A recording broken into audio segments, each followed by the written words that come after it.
Hello, traders. FX Pip Collector here. Today is Monday, May 5th, and this is my analysis for the pound yen.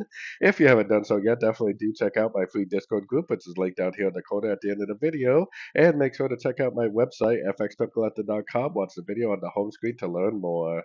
So anyways, the euro yen is definitely pushed down pretty hard. It definitely did make a break of structure right there.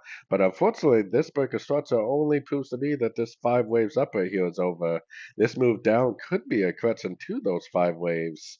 Now, if we go out to the daily time frame, I think there is a good chance that it is a correction because I still think the daily seems like it should actually be in an uptrend for a wave C of wave B, which if that's true, we definitely have a lot of upside potential left.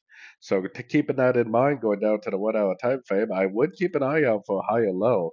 If this makes a higher low, and then this does like a higher low with a break of structure to the upside, then I would definitely stop looking for shorts and start looking for longs again. Now, we'll have to keep an eye on it. If you are a short time frame trader, I would recommend shorts right now. And if it just keeps on making lower lows, lower highs, then great. Just keep on looking for shorts. If it doesn't continue to make lower lows, lower highs, but gives you a nice engulfing up, nice break of structure, then stop looking for shorts and start looking for longs again.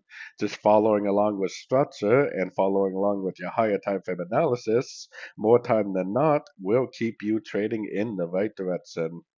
So anyways, don't forget to like and subscribe. And as always, thank you for watching and happy trading.